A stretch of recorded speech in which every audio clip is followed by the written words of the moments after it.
ओम सहजात्म स्वरूप परम गुरु परम कृपाणु देव पूज्य पप्पा जी और सर्व ज्ञानियों का आशीर्वाद लेकर हम आज का सत्संग आरंभ करते हैं। जो भी सुने उसे गहराई से समझे और आत्मसात करे। सत्संग बहुत पुण्य के उपार्जन से मिलता है और ये पुण्य जितना हम री इन्वेस्ट करें, जो हमें पुण्यानुबंधी पुण्य में कन्वर्ट होता जाए और ये पुण्यानुबंधी पुण्य बढ़ता बढ़ता बढ़ता एक दिन हमें मोक्ष तक पहुंचाएगा। कृपाणु देव का वचन है, आत्म भावन भावता जीव लहे केवल ज्ञान रे। यानी के आत्मा के भाव करते करते जीव केवल ज्ञान तक की प्राप्ति कर लेता है। केवल ज्ञान यानी कि अल्टीमेट ज्ञान। केवल ज्ञान हो गया तो बस उसके बाद में सीधा मोक्ष। तो केवल ज्ञान की दशा सिर्फ और सिर्फ भाव करने से मिलती है। क्या भाव? आत्मा के भाव करने से कि मैं आत्मा हूं और मुझे आत्मा की प्राप्ति करनी है, आत्मा का साक्षात्कार करना है। हर समय हर स्वरूप में आत्म स्वरूप में ही रहना है और जितना हो सके यही चिंतवन मनन कि मैं ये परिभ्रमण में से किस तरह से मुक्त हो। ये आत्मा अनादि काल से जन्म मरण करता ही जा रहा है और इन चक्र में से किस तरह से मुक्त हो। तो आत्मा का भाव, आत्मा के विचार यानी कि आत्मा भाव और आत्म दशा की प्राप्ति होने से अवश्य जीव यानी कि आत्मा की प्रगति होती है, जो बढ़ते बढ़ते मोक्ष और केवल ज्ञान और अल्टीमेटली मोक्ष तक ले जाती है।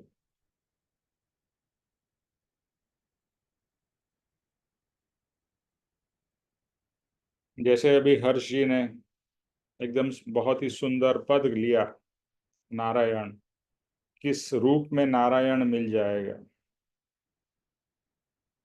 तो नारायण हमारे अंदर ही बसा हुआ है। नारायण को कहीं बाहर भी नहीं ढूंढना है। ये जीव ही शिव है, बनना नहीं है। जीव ही शिव है।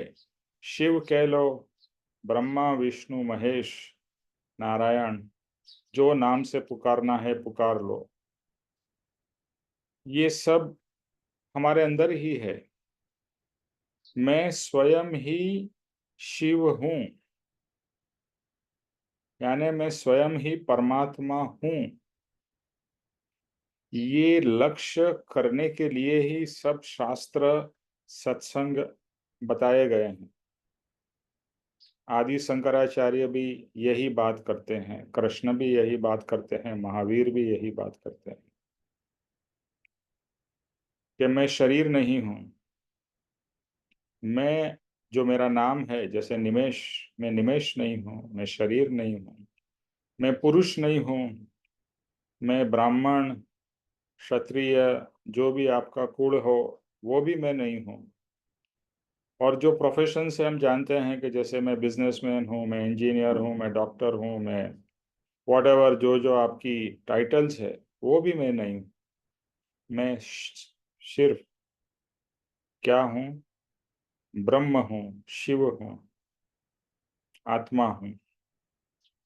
तो ये बात सब ज्ञानियों ने अलग अलग शब्दों में अलग अलग तरीके से हमें बताई है, समझाई है। तो वही शिव की प्राप्ति करनी है, वही शिव के या नारायण के दर्शन हमें करना है। और दूसरा जो इस पद में है कि जो जो बोया सो पाएगा, तो भगवान कोई फल देने के लिए बैठा नहीं है, और फल देने की जरूरत भगवान को है भी नहीं, अपने आप ही फल की प्राप्ति होती है। जो बोता है, यानी जो भी आप जैसा बीज डालोगे उसमें भगवान को आके कोई वैसे फल देने की जरूरत नहीं है। जो आपने आम का फल डाला, सॉरी बीज डाला, आम का फल मिलेगा। आपने आलू का या कोई भी जो भी सब्जी का बीज डाला, उसका फल वैसा मिलेगा।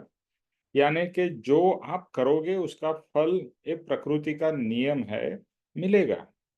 और जैसे हम कर्म करेंगे वैसा फल हमें मिलेगा। और आज मिल ही रहा है, मिलेगा नहीं, मिल ही रहा है। आज आपको मुझे जो भी सुख और दुख मिल रहा है, ये हमारे पूर्व कर्म का फल है। तो बस ये जानना और उसको एक्सेप्ट करना, और फिर ज्ञाता दृष्टा भाव से, यानी कि as an observer, as a witness, उसको देखते रहना। बट ये बहुत डिफिकल्ट है, क्योंकि हम विटनेस नहीं रह पाते हैं। हम उस क्रिया में जुड़ जाते हैं, हम वो स्वरूप में जुड़ जाते हैं, और फिर हम कर्म बंधन कर बैठते हैं। तो ज्ञानी में और हम में यही फर्क है कि ज्ञानी कार्य तो वही कर रहे हैं, मैं भी कर रहा हूँ, ज्ञानी भी कर रहे हैं, लेकिन ज्ञानी कर्म से मुक्त हो रहे हैं, और मैं वही क्रिया करके कर्म से बंधन कर रहा हूँ। तो ज्ञानी छूट रहे हैं, क्यों? क्योंकि वहां पर कर्ता भाव नहीं है कि मैं कर रहा हूं, मैं कर रहा हूं, ऐसा कोई भाव नहीं है। वहां पर सिर्फ एक कर्म का उदय है, और कर्म के उदय के अनुसार मैं मेरा वर्तन कर रहा हूं या मेरा वर्तन हो रहा है। I am not doing anything, it is happening. See there are two things, I am doing something and it is happening. They are two different forms. बराबर है? जहाँ आई एम डूइंग कर्ता भाव है, और जहाँ हो रहा है वो है दृष्टा भाव, ज्ञाता दृष्टा, विटनेस भाव। हो रहा है मेरे जीवन में, ये सब हो रहा है, उसके अनुरूप मुझे करना पड़ेगा जो भी है। जैसा मेरा जो भी रोल है, आज पिता का रोल है तो पिता का रोल प्ले करना है। आज गृहिणी का रोल है तो गृहिणी का रोल प्ले करना है। जो भी आपको कर्म के अनुसार रोल मिला है वो मुझे प्ले करना है। उसमें कोई भी कर्ता भाव नहीं, भोक्ता भाव नहीं। तो कर्म से मुक्ति है। तो अभी हम जो पर्यूषण में,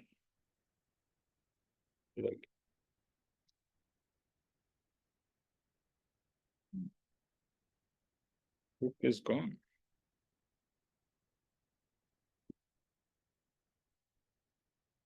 ओके। तो हम लोग पर्यूषण के हाइलाइट्स कर रहे हैं। लास्ट हमने किया था सरकमफरेंस, लास्ट सत्संग में कि सरकमफरेंस है। सरकमफरेंस पे हमारी बॉडी है, चित्त है, मन है, सेंटर में आत्मा है। ओके, सरकमफरेंस पे मैं रिपीट करता हूँ, ये हमारे शरीर, मन, चित्त, बुद्धि, ये सब सरकमफरेंस पे है। आत्मा सेंटर में है, यानी कि अंदर में है। और इस सरकमफरेंस के बाहर पूरा हमारा संसार है। तो circumference is what our physical form is, यानी कि बॉडी, द स्थूल एज वेल एज सूक्ष्म पार्ट ऑफ द बॉडी। सूक्ष्म मतलब मन, चित्त, बुद्धि, ये सब सूक्ष्म है। और स्थूल है ये शरीर और इंद्रियां जो हमें दिखाई दे रही है। तो स्थूल और सूक्ष्म, ये हमारा फिजिकल फॉर्म है। उसके सेंटर में आत्मा है। और इस फिजिकल फॉर्म के बाहर में पूरा हमारा संसार है, यानी घर, परिवार, पूरा समाज, देश, एटसेट्रा। तो अभी तक हमारी दौड़ क्या रही है, ये सरकमफरेंस से लेकर बाहर की तरफ हमारी दौड़ रही है। और ज्ञानी बता रहे हैं कि अंदर जाना है, सेंटर में जाना है। तो सेंटर में इज द पीस सेंटर, और centre is where you are, you मतलब आत्मा या परमात्मा जो है वो सेंटर में है, तो हमें कहाँ जाना है? Towards this centre, go inwards, introspection, विचार, ये हो रहा है, क्या हो रहा है, क्यों हो रहा है। सो ये सब चिंतवन मनन is going towards center. Okay, so so if you are a seeker, जैसे कहते हैं ना Sikar, if you are a seeker you will go inwards, और अगर आप घोर संसारी है तो you will be going outwards. यहाँ घूमने गए, यहाँ मतलब जो भी हमारा एंटरटेनमेंट है, भोग के साधन है, पांच इंद्रियों के भोग के साधन, वो सब कहाँ है? बाहर है, सरकमफरेंस के बाहर है। ओके, ये सब भोग के साधन, और वही भोग के साधन के लिए हम कांस्टेंट, हमारी दौड़ बाहर की तरफ चलती रहती है। अभी दिवाली आया तो दिवाली वेकेशन में कहाँ घूमने जाएंगे, दिवाली आया तो क्या करेंगे, ये वो। So all this is external, outward. और अभी तो हमारे लिए बहुत अच्छा है कि दिवाली की मंत्र माला पापा जी ने दी हुई है, गुजराती में है, बट वो मैं अपने ग्रुप पे भी डालूंगा। तो 4 दिन, जो दिवाली के जो 4 दिन है, यानी कि धनतेरस, काली चौदस, दिवाली और न्यू ईयर या पड़वो या बेस्तु वरस गुजराती में होता है। तो ये 4 दिन सुबह 4 बजे उठ के ब्रह्म मुहूर्त में ये 36 माला का पूरा, ये कृपाणु देव ने कहा है कि दिवाली के दिनों में ये करना चाहिए। तो ठीक है, बाकी सब जो व्यवहार से, परिवार, फ्रेंड्स, फैमिली से मिलना, वो सब करना, वो ना नहीं बात हो रही है, लेकिन समय निकाल के 36 माला मंत्र ये जो दिए गए हैं, ये तीन मंत्र परम कृपाणु देव ने दिए हैं, वो दिवाली के समय में करना बहुत ही उपयोगी है। उसकी लिंक भी मैं भेजूंगा। मंत्र जो अभी मैंने बताया, पहला जो मंत्र परम कृपाणु देव ने दिया है, आत्म भावन भावता जीव लहे केवल ज्ञान। फिर है परम गुरु निर्ग्रंथ सर्वज्ञ देव। पहला तो जो है आत्म भावन भावता जीव लहे केवल ज्ञान। फिर दूसरा है क्या बोला मैंने? परम गुरु निर्ग्रंथ सर्वज्ञ देव, परम गुरु निर्ग्रंथ सर्वज्ञ देव। तो परम गुरु यानी गुरु कौन है? परम गुरु निर्ग्रंथ। निर्ग्रंथ मतलब जिनका ग्रंथि भेद हो चुका है। ये ग्रंथि मतलब ये शरीर और आत्मा की जो ग्रंथि जो नॉट बन चुकी है, वो नॉट उनकी खुल चुकी है। ग्रंथि भेद, ग्रंथि मतलब गांठ खुल गई है, ग्रंथि का भेद हो चुका है, यानी कि शरीर और आत्मा अलग हो चुके हैं, अलग फिजिकली। वो तो मोक्ष जब भी होगा तभी एंड में बॉडी से आत्मा अलग हो जाएगी, और फिर कभी भी वो बॉडी ग्रहण नहीं करेगी जब भी मोक्ष की प्राप्ति होगी। लेकिन उसके पहले जब भी देहातीत दशा आती है, जब भी हम अहो अहो करते हैं ना, आज एंड में जब भी करेंगे तो एक कृपाणु देव का पद है, देह छता जे नी दशा वर्ते देहातीत ते ज्ञानी ना चरण मा हो वंदन अगणित। मतलब देह होते हुए भी जिसकी दशा देहातीत है, देह है but he is living outside the body, मतलब उनको हर समय आत्म स्वरूप में ही है, वो शरीर से कुछ ना कुछ क्रिया कर रहे हैं। यहाँ तक परम कृपाणु देव उनके शिष्य को कहते हैं कि सौभाग्य भाई, जब भी आप हमें याद कराते हो कि मेरा शरीर है, तो हमें याद आता है कि हाँ मेरा शरीर है। यानी इतने आत्मा में वो लीन हो चुके हैं। तो देह छता यानी देह होते हुए भी जिसकी दशा देहातीत है, देह से पर है, वैसे सदगुरु के चरण में नमस्कार करते हैं। तो ये है निर्ग्रंथ गुरु, यानी जिसका ग्रंथि भेद हो चुका है। निर्ग्रंथ परम गुरु, परम गुरु कौन है? जो निर्ग्रंथ है, जिसको आत्मा का साक्षात्कार और आत्मा की उच्च दशा है। सर्वज्ञ देव, देव यानी कि जो परमात्मा कौन है, जो सर्वज्ञ हो चुके। सर्वज्ञ मतलब जिसको केवल ज्ञान की प्राप्ति हो चुकी है, जिसको मोक्ष की प्राप्ति हो चुकी है, वह देव है। जो स्वर्ग लोक में रहते हैं वो देव की बात नहीं हो रही है। ये जो है कि जिन्हों को मोक्ष की प्राप्ति हो चुकी है, सिद्धालय में है, यानी अभी शरीर से मुक्त हो चुके हैं, ऐसे परमात्मा वो है सर्वज्ञ देव। सो परम गुरु निर्ग्रंथ सर्वज्ञ देव, इसमें दो चीज की बात है, परम गुरु निर्ग्रंथ और दूसरा है देव यानी परमात्मा, जो ऑलरेडी परमात्मा हो चुके हैं। तो परम गुरु निर्ग्रंथ सर्वज्ञ देव।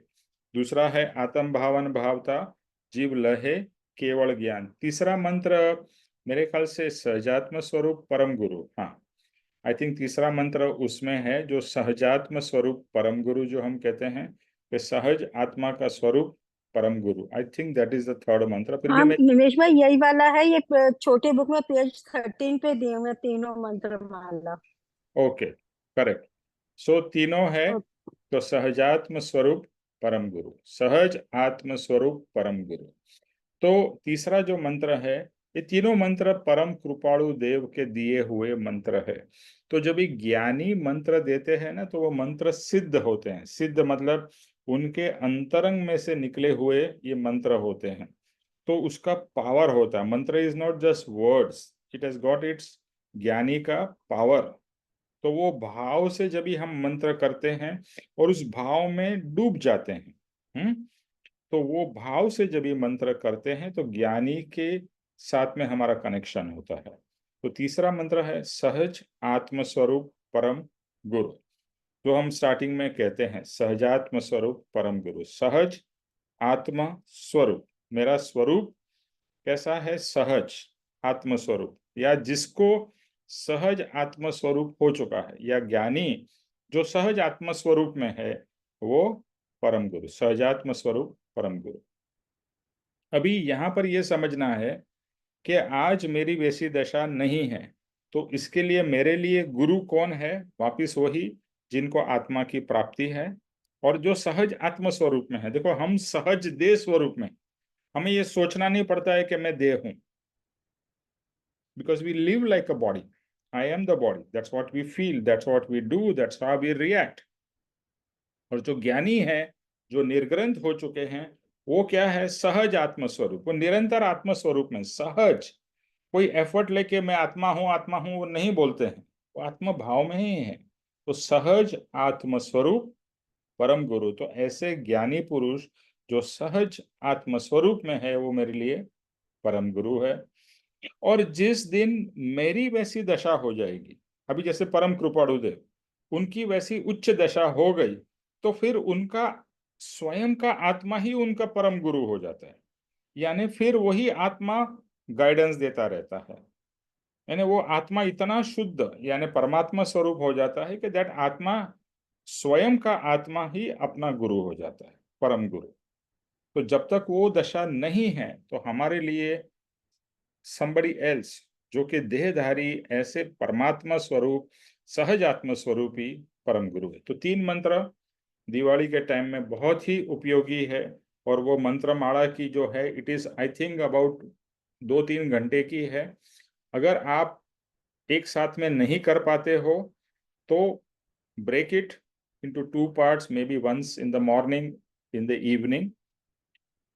एक साथ में हो तो बहुत अच्छा है। और ब्रह्म मुहूर्त में, यानी कि सुबह के 4 बजे ब्रह्म मुहूर्त में ये मंत्र स्वरूप आत्मा का हो, एक्सीलेंट है। उसमें पप्पा जी का कमेंट्री भी है, भले गुजराती में है, जितना समझ में आएगा तो समझ लीजिए, नहीं तो मैं उसका मीनिंग भी आपको समझा दूंगा।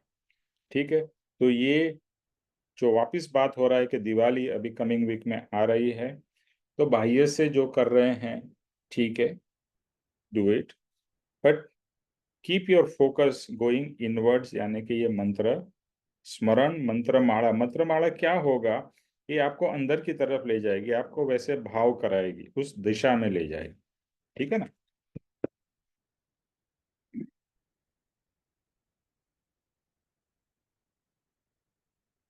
ओके,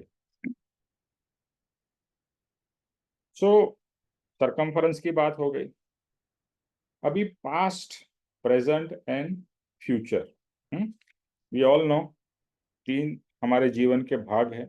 एक है हमारा पास्ट, एक दूसरा है पास्ट यानी कि जो हो गया, प्रेजेंट जिसमें अभी हम जी रहे हैं, that is the present, and future जो आने वाला है।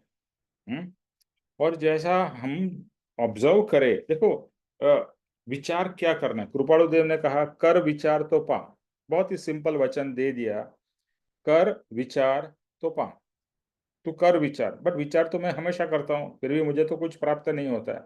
क्यों नहीं होता है? क्योंकि हम आज तक सिर्फ संसार के विचार ही निरंतर करते आ रहे हैं।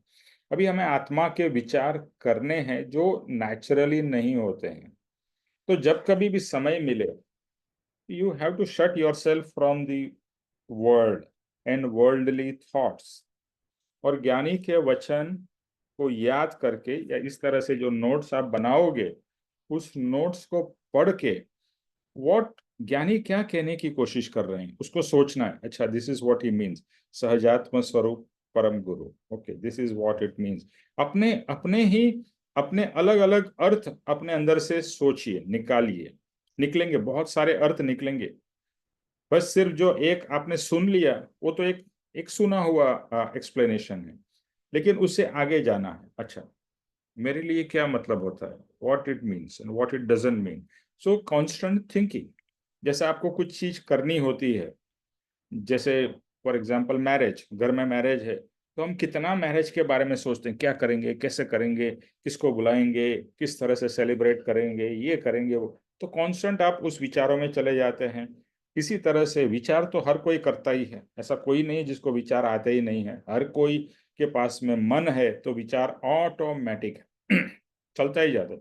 अभी वो विचार जो ऑटोमेटिक चालू है उसको बंद करके हमें जो विचार करने हैं, मन को उस डायरेक्शन में ले जाना है।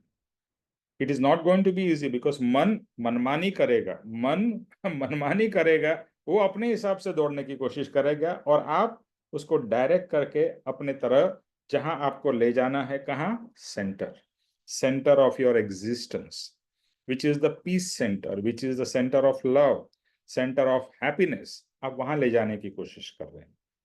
तो भूतकाल या पास्ट का मतलब जो भी आजकल जब तक हम जीते हैं, इधर हम पास्ट में जीते हैं या फ्यूचर में, पास्ट के बारे में सोचते रहते हैं, ये अच्छा हुआ, ये बुरा हुआ, ऐसा होना चाहिए था, ऐसा नहीं होना चाहिए था, दैट इज द पास्ट।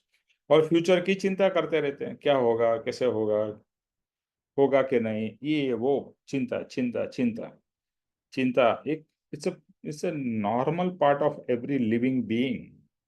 चिंता में ही हम जीते हैं। और चिंता चिता समान है, वही हमें अंदर से जलाती रहती है। So we are never happy, we are always in tension, in stress, क्योंकि we are not living in present. और ज्ञानी कहते हैं live in present, but how to live in present, that we don't know. तो अभी धीरे धीरे ये सब जो टिप्स मिल रही है, this will help us to live in present. तो भूतकाल जो है, भूतकाल यानी कि पास्ट का प्रतिक्रमण करो। प्रतिक्रमण यानी कि जो पास्ट में आपने गलतियां की है, प्रतिक्रमण, क्रमण मतलब जाना, कुछ करना, यानी कि लेट से गोइंग फॉरवर्ड, क्रमण, प्रति आई मीन क्रमण मूवमेंट, अतिक्रमण मूवमेंट, आगे जाना, और प्रतिक्रमण मतलब रिवर्स आना। अभी हम फॉरगेट द होल लाइफ, एक दिन में अगर आप शाम को, रात को सोने से पहले अपने दिन को ऑब्जर्व करें, तो रियलाइज हो गया कि हमने दिन में क्या क्या किया है। और अगर आप क्रिटिकली और ऑब्जेक्टिवली एनालाइज करेंगे तो दिन में कितनी गलतियां हुई हैं, क्या क्या हमने सही किया और क्या गलत किया। अगर बहुत अच्छी तरह से देखोगे तो ज्यादातर समझ में आएगा कि गलत काफी कर दिया है हमने। तो उसकी क्षमापना, क्षमापना पहली गलती, सबसे बड़ी गलती ये जो क्षमापना में आती, हे भगवान मैं बहुत भूल गया। क्या भूल गया? पूरे दिन में आत्मा कितनी बार याद आया?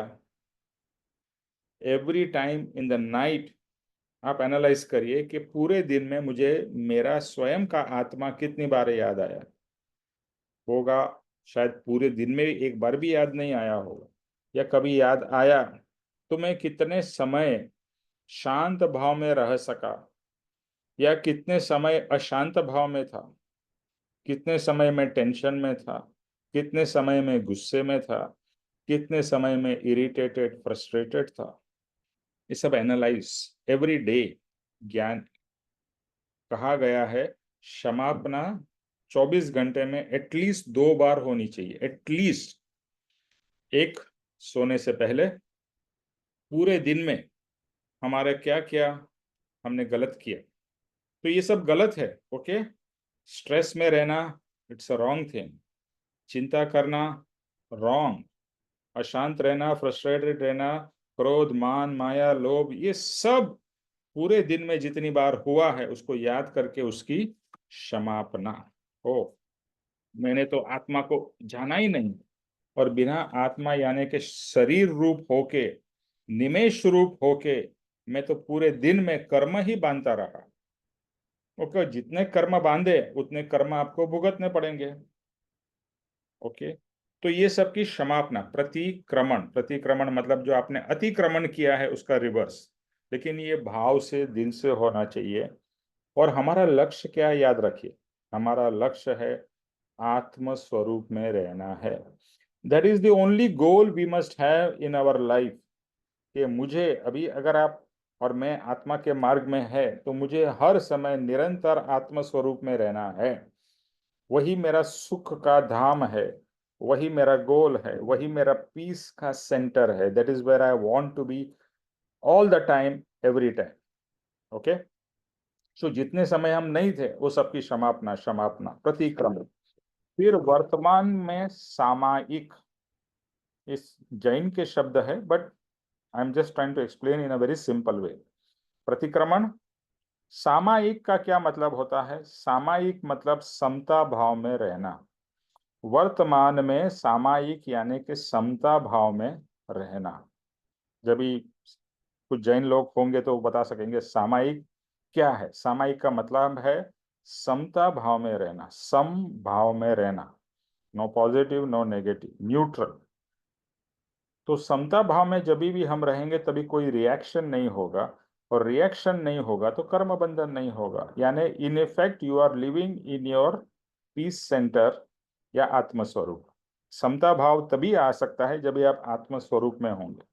तो हमें तो कोशिश करनी है। देखो, ये होगा नहीं होगा उसकी चिंता मत करो, या कितना होगा वो आप एनालाइज कर सकते हो कि आज मैं इतने समय या ये सिचुएशन में मैं समता भाव में रहा, तो सामायिक में मैं था।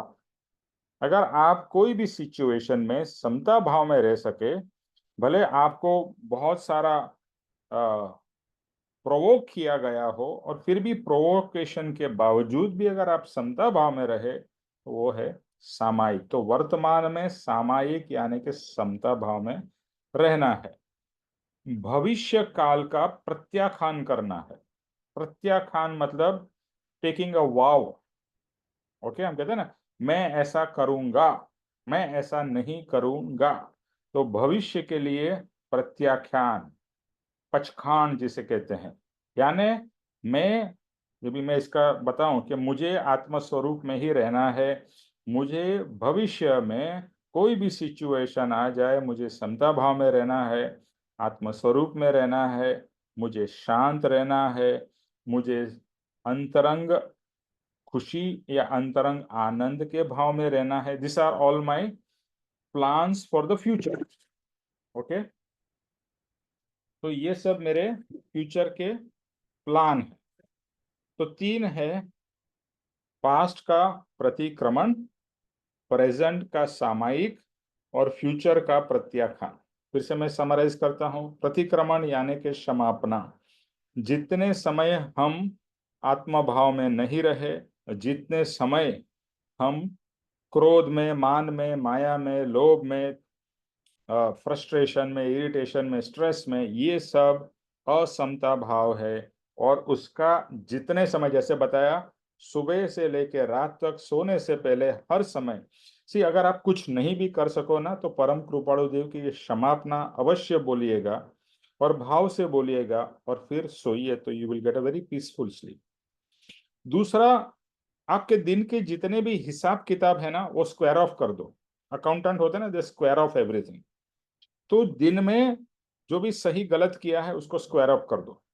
ओके, सही किया तो वो तो अच्छी बात है, जो गलत हुआ है उसकी क्षमापना। अरे मैं इस समय मैं बहुत गुस्से में आ गया, इस समय मैं बहुत टेंशन में आ गया, मैं उसकी क्षमापना लेता हूँ, क्षमापना, सॉरी, ऐसा नहीं करना चाहिए। तो जो भी आपके अंदर से भाव होते हैं क्षमापना के, तो वो रात में और सुबह उठ के।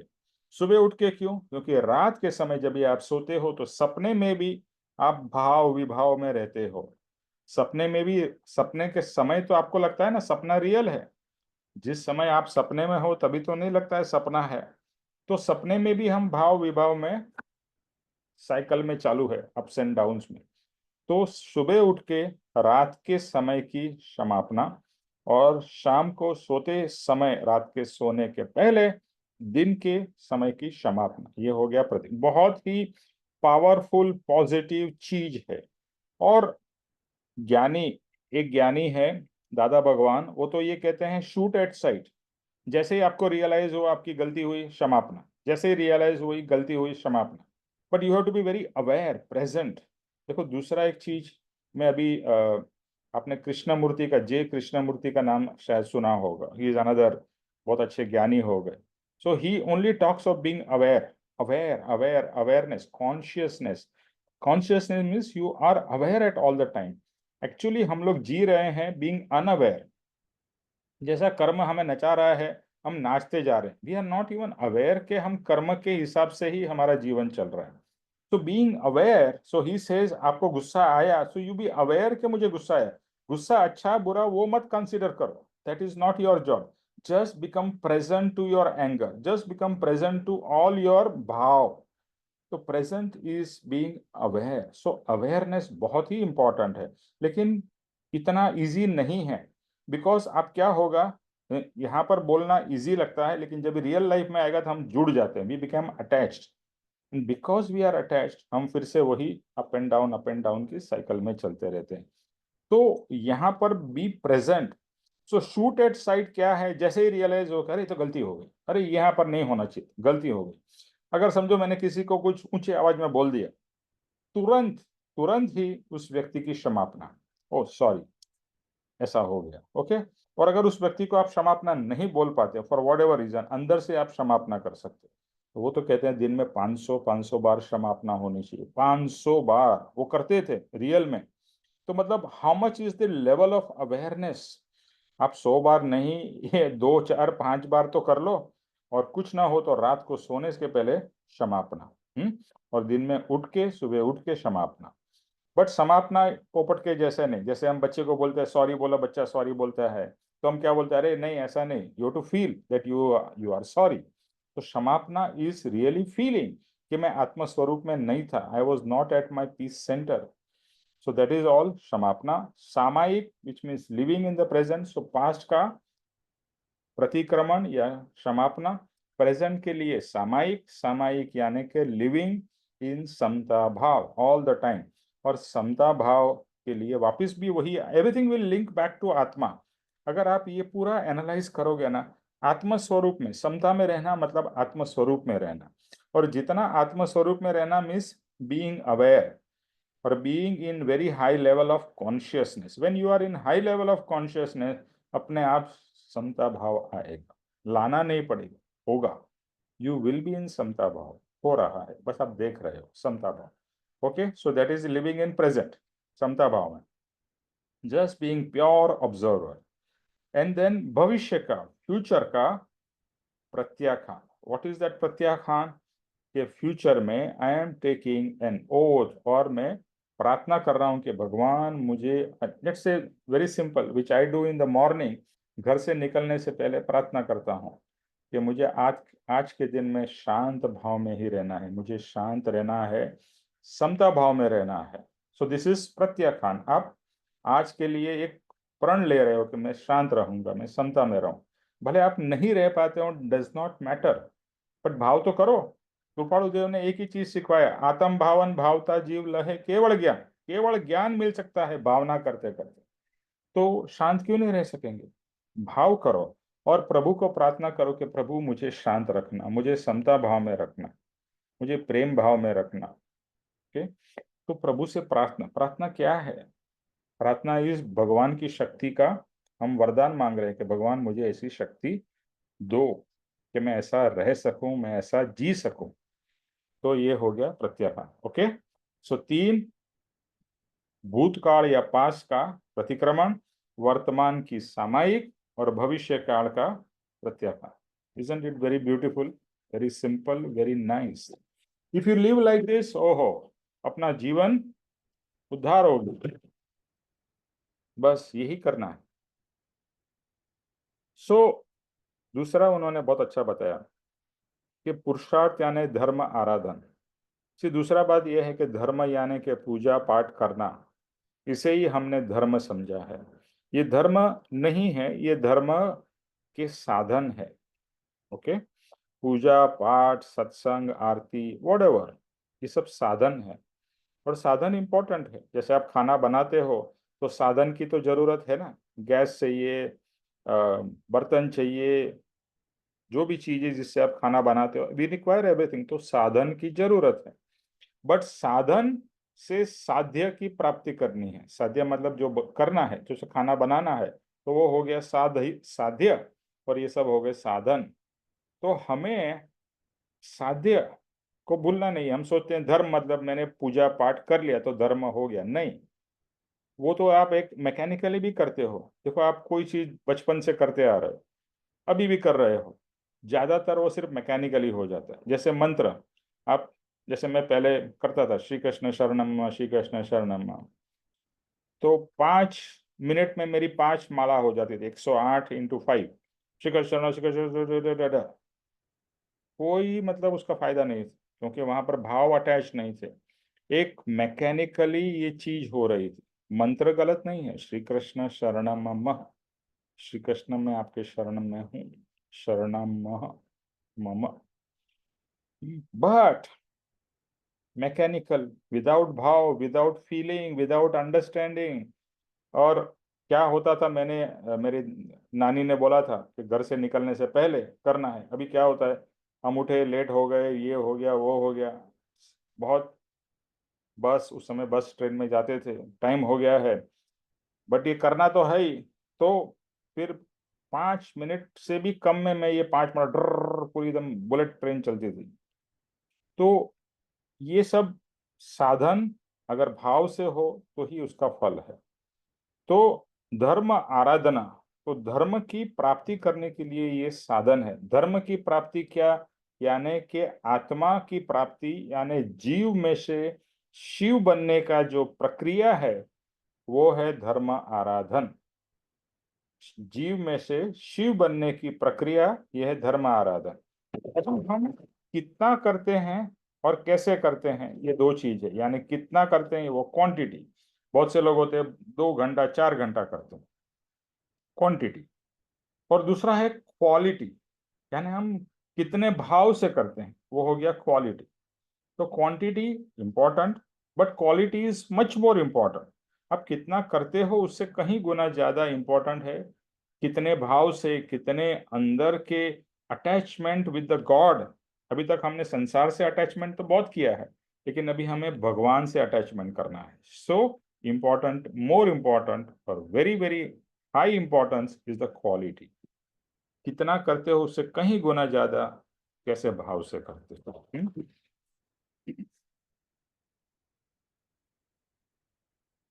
और दूसरा उन्होंने बताया कि जब भी कोई आक्रमण होता है, आक्रमण मतलब कोई आपको कुछ बोलता है, यानी आक्रमण हुआ आपके ऊपर में, अटैक हुआ, तो क्या होगा, जैसे ही आपने, किसी ने बोला अरे निमेश तू तो ऐसा है, जैसे ही बोला क्या होगा, तुरंत निमेश फायरिंग करेगा, राइट।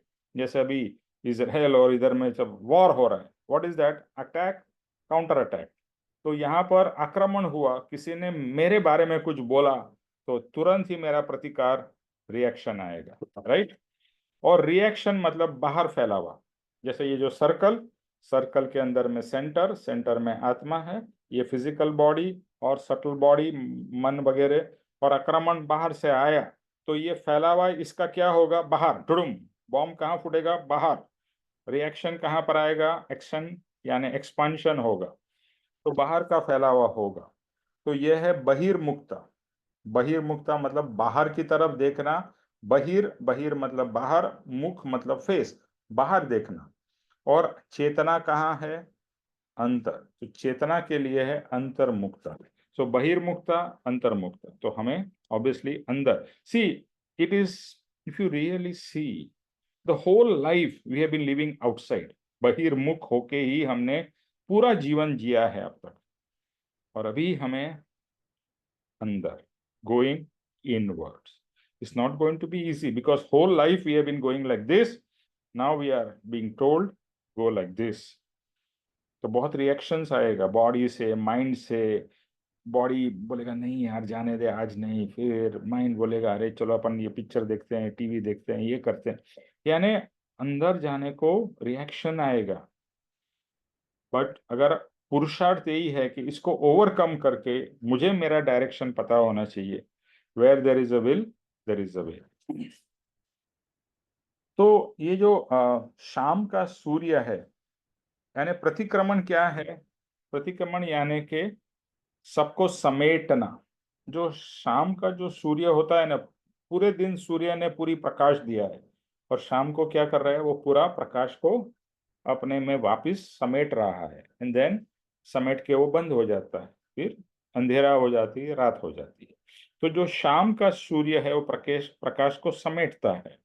और प्रतिक्रमण भी यही है। प्रतिक्रमण यानी गोइंग बैक, गोइंग इनवर्ड्स, वापिस आना। वापिस, अभी तक हमने क्या किया है? अपने आप को पूरा फैला के बैठे हुए हैं। ओके, पूरा फैला के, संसार इतना बढ़ा के, अपने आप को इतना व्यस्त करके, इतना इम्पोर्टेंट बना दिया है, हमको लगता है बहुत इम्पोर्टेंट है, और अपने आप को बहुत चीजों में बांट दिया है। तो कृपाणुदेव कहता है ये सब जो भी आपने फैलावा किया है उसको समेटो। समेटोगे, कम करोगे तो आपको अपने लिए समय मिलेगा ना। अगर आप 25-50 चीजों में इन्वॉल्व रहोगे तो आपको अपने लिए समय कहाँ मिलेगा? नहीं मिलेगा। तो हमें समय तो सबके पास में सेम ही है, 24 घंटा सबके लिए इक्वल है। भगवान ने कोई किसी के लिए 24, किसी के लिए 25-26 नहीं किए, equal. But how you utilise the time, that is in your hand. और दूसरा, अगर आप सत्संग में हो, आत्मा के मार्ग में हो, तो ये भी एनालाइज करना है हमें कि क्या मेरे भाव के अंदर में फर्क पड़ रहा है, मेरी थिंकिंग में फर्क पड़ रहा है या नहीं पड़ रहा है। कि am I being the same old Nimesh? क्या मेरे में परिवर्तन आ रहा है, मेरी थिंकिंग में, मेरे भाव में, मेरे विचार में, वॉट एवर। और दूसरा उन्होंने कहा कि अगर आपको रियलाइज होगा कि आपका सच्चा घर क्या है, सच्चा घर यानी आत्मा का सच्चा घर क्या है। देखो, निमेश का घर तो जहाँ वो निमेश रहता है वो उसका घर है, बट क्या वो आत्मा का घर भी है? नहीं। आत्मा का घर क्या है? मोक्ष। आत्मा के लिए उसका जो घर है या उसका जो डेस्टिनेशन है वो है मोक्ष, सिद्धालय। वो मेरा असली घर है। ये तो मैं भी भटक रहा हूँ। परिभ्रमण क्यों बोलते हैं? भटक रहा हूँ, मैं घर में नहीं हूँ, मैं भटक रहा हूँ। तो सच्चा मेरा घर है वो मोक्ष। तो अगर वहां का लक्ष्य होगा तो ये जो नकली घर है उसकी दौड़ अपने आप कम हो जाएगी। जब भी आपको पता चले कि ये चीज असली है, तो फिर नकली चीज आप खाओगे या नकली चीज लोगे, ये पता चले कि ये रियल डायमंड है, नहीं ये फेक डायमंड है। Obviously the moment you realise this is real and this is fake, आपको बोलना नहीं पड़ेगा कि फेक को छोड़ो और रियल को पकड़ो। इसी तरह से जैसा ये रियलाइज हो कि मैं आत्मा हूं, तो आत्मा का रियल घर या दी ओनली घर वो है मोक्ष। तो वो मेरा रियल घर है। तो अभी तक तो मैं दूसरे टेम्पररी घर में ही घूम रहा हूँ। यानी ये शरीर, आत्मा के लिए घर कौन सा है? ये शरीर। आज के दिन में मेरे आत्मा का घर ये शरीर है। फिर एक दिन ये शरीर को छोड़ के मैं दूसरे घर में जाऊंगा, यानी कि दूसरे शरीर में जाऊंगा, फिर तीसरे में। ऐसा तो मैं अनंत काल से करता आया हूँ, लेकिन मैं अपने रियल घर में कभी नहीं गया। तो अभी मुझे जाना है मेरे रियल घर में। दूसरा, उन्होंने इंग्लिश में यही बात पास्ट, प्रेजेंट और फ्यूचर की कही कि रीविजिट योर पास्ट। देखो, past is also important. Past is gone, yes, but we should, why do we study history? बहुत से लोग बोलते हैं हिस्ट्री पढ़ के क्या करने का, वो तो खत्म हो गया, ओवर है। नो, हिस्ट्री से सीखना है। सो व्हाट इज हिस्ट्री या past? Forget about Mughals and British. You have to go through your own history, आपकी खुद की। तो रीविजिट योर पास्ट, क्या क्या किया, क्या अच्छा किया, क्या बुरा किया, what ever and how I have lived my life in so many, whatever is your age, 40 साल, 50 साल, 60 साल, how have I lived my life? So revisit your past, learn from it. Obviously in everybody's life there is lots of learning, so learn from it, come back to the present, don't live in past. बहुत से लोग होते हैं past में ही जीते हैं, पहले तो हम लोग ये करते थे, पहले ये था, पहले ये था, पहले, मतलब यार वो पास्ट में से निकले ही नहीं है। देखा होगा ना, especially the more older you get, you are always living in the past. मेरे जमाने में तो ये होता था, in my time this was this. You are living in past, you are not living in present. Forget, मतलब उसको देख लो, स्टडी कर लो, learn from it, but live in present. And so basically from past learn, और उसमें जो जो गलती है कि उसकी क्षमापना, but come to the present, don't live in the past, come to the present, and from present grow. Our goal is to grow. जैसा पेड़ बढ़ता ही जाता है, फिर एक दिन तो पेड़ बंद हो जाता है, बट हमें तो ग्रो करते करते करते करते ultimately we have to reach moksha. Our growth is going to be a very long process, but a very beautiful process. ये जो आध्यात्म का मार्ग है ना, बहुत ही ब्यूटीफुल है। It's like saying you go to a hill station, so the throughout the journey of the hill station is a beauty. हर एक समय आप जा रहे हो पहाड़ों पे, every time is a new beauty, new scene, new look, everything.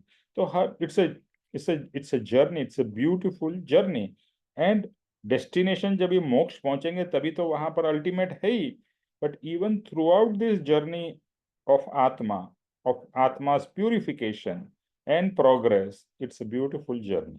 Okay, so revisit your past, learn from it, come back to the present and grow.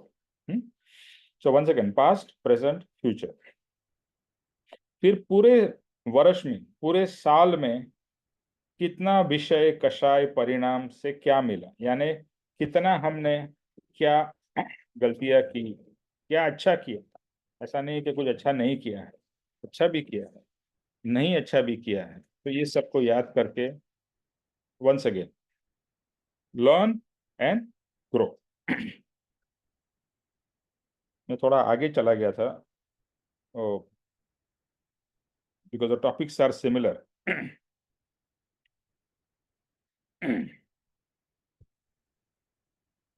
तो द्रव्य दृष्टि और पर्याय दृष्टि, आपको अगर याद है कि नहीं है, द्रव्य दृष्टि क्या है और पर्याय दृष्टि क्या है? द्रव्य मतलब आत्मा, वो द्रव्य है। और पर्याय यानी कि आज के दिन में आत्मा की क्या अवस्था है, यानी कि ये आत्मा, यानी मेरा आत्मा आज के दिन में निमेष के शरीर में है और निमेष के स्वरूप में है। तो ये हो गया मेरी आज की पर्याय। पास्ट में यानी कि इस लाइफ के पहले मैं निमेष तो नहीं था, ये शरीर भी नहीं था, तभी दूसरे शरीर में था, दूसरे फॉर्म में था, दूसरा मेरा जो भी एग्जिस्टेंस था उस समय का, जो भी नाम या वो भी होगा, वो अभी इस जन्म के बाद में मैं और कोई शरीर लूंगा, वो शरीर में जाऊंगा। तो ये सब मेरी अलग अलग पर्याय है। This are my different stages. For example, द्रव्य और पर्याय का बहुत सिंपल समझना है तो आम के लिए एग्जाम्पल लिया जाता है कि आम जब भी कच्चा है तभी ग्रीन होता है, खट्टा होता है, धीरे धीरे वो आम पकता है, पीला होता है, मीठा होता है। ओके, और फिर एक दिन वो सड़ भी जाता है अगर उसको खाया ना जाए या उसका उपयोग ना किया जाए। तो ये सब आम की पर्याय है। डिफरेंट स्टेजेस ऑफ द आम, ठीक है। और बट आम तो आम ही है। इसी तरह से ये बॉडी का भी देखा जाए तो बचपन में बॉडी कैसी थी when you were born, and then how your body has, body, your face, all the things कैसे चेंज होते रहे हैं। बॉडी बॉडी है, बट बॉडी की कितनी पर्याय, बचपन, जवानी, मिडिल एज, बुढ़ापा, एंड, तो ये सब क्या है, शरीर और उसकी पर्याय। Hope you understand very clear. अभी द्रव्य दृष्टि और पर्याय दृष्टि, तो ज्ञानी कहते हैं पर्याय के ऊपर में ज्यादा फोकस मत करो, ठीक है। पर्याय को जानना जरूरी है, but your focus should be on द्रव्य। नाउ आत्मा एक ऐसा द्रव्य है विच इज अनचेंजिंग। भले वो अलग अलग शरीर में जा रहा है, भले उसकी साइज छोटी बड़ी होती है, बिकॉज जो शरीर में जाता है आत्मा उसका साइज और शेप ले लेता है। अभी चींटी के उसमें गया तो इतना छोटा हो जाएगा, हाथी में जाएगा उतना बड़ा हो जाएगा, या डायनासोरस जो पास में थे तो उतना और बड़ा हो जाएगा। But the basic structure and existence does not change. It remains the same over the years and throughout. आत्मा has been there forever, will be there forever, और उसमें कोई चेंज या परिवर्तन नहीं होता। तो इसको कहते हैं स्वभाव दृष्टि या द्रव्य दृष्टि। तो आत्मा के बहुत सारे स्वरूप है, यानी कि उसको डिफाइन करना है या बताना है तो कहते हैं कि आत्मा क्या है, निराबाध है। निराबाध यानी सुख या दुख से परे है, पुण्य पाप से भी परे है आत्मा। निराबाध, निराबाध स्वरूप। आत्मा चेतन है, यानी हर समय जागृत है, कॉन्शियसनेस। फिर उसके अंदर में ज्ञान है, अलख है। अलख है यानी कि इंद्रियों से, आपने सुना है अलख निरंजन, किसी ने सुना है अलख निरंजन? अलख निरंजन पहले और आज के भी जो संत महात्मा होते हैं कभी कभी ये बोलते हैं अलख निरंजन, अलख निरंजन। किसी ने सुना है? हाँ जी, सुना है सर, कई दफा निमेश सुना है। भाई सुना है, हमने भी सुना है, लोग बोलते हैं अलख निरंजन। किसी को पता है उसका मीनिंग? मीनिंग नहीं नहीं, मालूम अब सर। मालूम नहीं, पर सुना बहुत बार है। यही है और हमारा। कई तो ये तांत्रिक या कई लोग तो वैसे भी बोलते हुए जाते थे पहले, जैसे हरिद्वार वगैरह हम जाते थे वहां पर बहुत बोलते थे अलख निरंजन। ये जो है ना, ये चेतना या आत्मा की बात हो रही, यही हुआ है कि ये सब हो रहा था, हमें पता भी नहीं है। अभी हम इस मार्ग में आए हैं ना, तो ये सब चीजें को हम कनेक्ट कर पा रहे हैं। अच्छा, ये जो भी संत या तांत्रिक है जो भी करो, अलख निरंजन, अलख निरंजन कहते थे। तो आत्मा कैसा है? अलख। अलख मतलब इंद्रियों से या मन से पकड़ा नहीं जा सकता है। गोचर यानी पकड़ना, यानी जानना। आत्मा जो है वो अलख है। अलख मतलब उसको आप जान नहीं सकते हो इंद्रियों द्वारा, इसके लिए वो अलख। निरंजन मतलब निरंजन, जिसके अंदर में कोई इम्प्योरिटी नहीं है। जैसा बोलते हैं ना अंजन, अंजन मतलब अपन वो कालक जैसा लगाते हैं ना, क्या बोलते हैं आंख में? अंजना, अंजन करते हैं, क्या बोलते हैं आप लोग, लेडीज लोग बोलते हैं ना, अंजन करते हैं ना, क्या बोलते हैं? काजल काजल काजल बोलते थे काजल, निमेश भाई काजल काजल, काजल काजल सुरमा। काजल काजल। हम्म। तो बेसिकली वो अंजन, ओके। निरंजन मतलब वो प्योर है। उसके दो अलग अलग तरीके से कि वो एकदम प्योर है, ये अलग है, वो किसी भी तरह से जाना नहीं जा सकता है इंद्रियों वगैरह से। और निरंजन है, प्योर है, उसमें कोई इम्प्योरिटी नहीं है। तो अलख निरंजन। अभी दूसरी तरह से यहाँ पर और कुछ शब्द बनारसी दास जी ने लिखे हुए हैं आत्मा के लिए, उसकी बात हो रही है। तो निराबाध है। निराबाध मतलब पाप पुण्य सुख दुख से परे है। देखो, जब भी आप आत्म स्वरूप में आ जाओगे ना, तो सुख और दुख से आप परे हो जाओगे। आपके जीवन में सुख भी आएगा, दुख भी आएगा, it will have no impact on you. जैसे हम कहते हैं एयर कंडीशन, ऐसे अभी मैं एयर कंडीशन में बैठा हूँ, बाहर गर्मी है, बाहर बारिश है, जो भी है, आई एम, मेरा सुख और दुख आ रहा है, यानी मेरे जीवन में या मेरे वातावरण में गर्मी है या बारिश है या ठंड है, but I M in an air condition environment, so I M unaffected. तो इस तरह से ज्ञानी क्या है? निराबाध है, उसको कोई बाधा नहीं होती है, निराबाध। कोई सुख और दुख उसको अफेक्ट नहीं करता है, पुण्य पाप भी उसको अफेक्ट नहीं करता है, यानी वो पवित्र शिव के स्वरूप में आ गए हैं। निराबाध, चेतन, अलख, सहज स्वक्रिय। सहज स्वक्रिय यानी कि सहज स्वभाव में वो रह सकता है और निरंतर रह सकता है। दूसरा बात, एक चीज आप समझ जाइए कि अपने स्वरूप में आप फॉर एवर रह सकते हैं। भगवान अपने स्वरूप में है।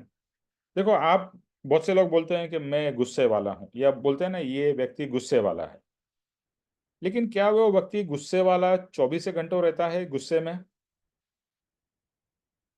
Is it possible? It is impossible.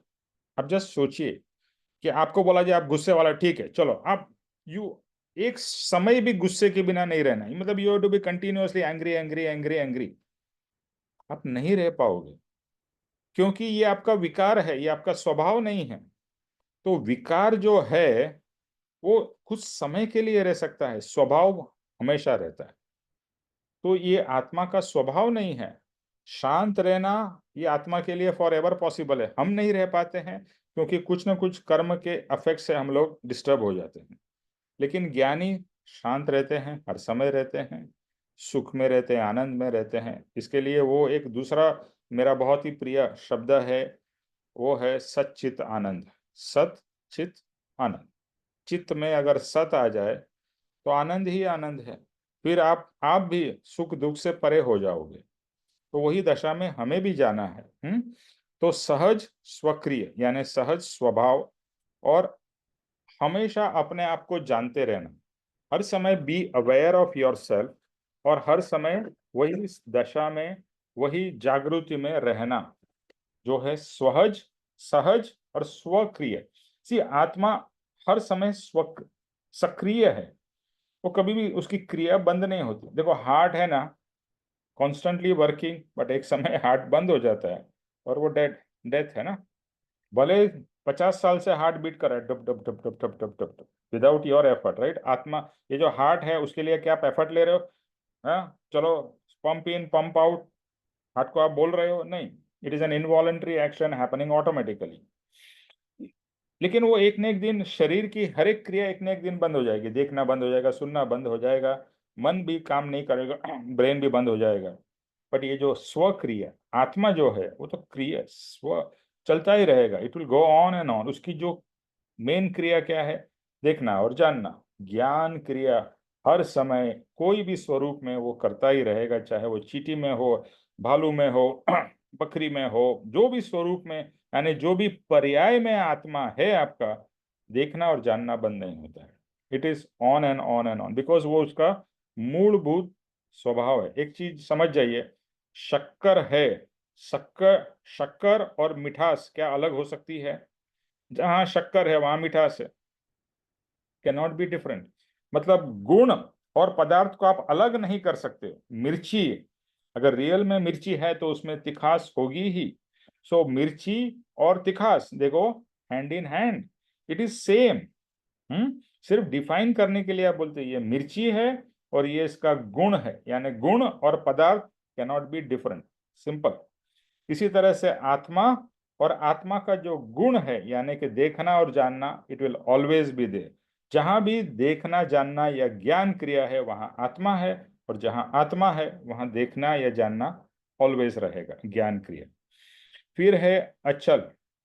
अचल यानी कि चल नहीं, अचल, अचल स्वरूप। अचल मतलब जो आज स्टार्टिंग में बात हुआ ना, समता, steady, every time being steady. जैसे प्लेन हवा में जाता है तो ऐसा ऐसा होता है जब भी विंड का या और कोई फोर्सेस की वजह से, क्लाउड्स की वजह से अप एंड डाउन होता है, तो वो अचल नहीं है। बट अचल मतलब चलित नहीं होना, अचल, एकदम स्टडी।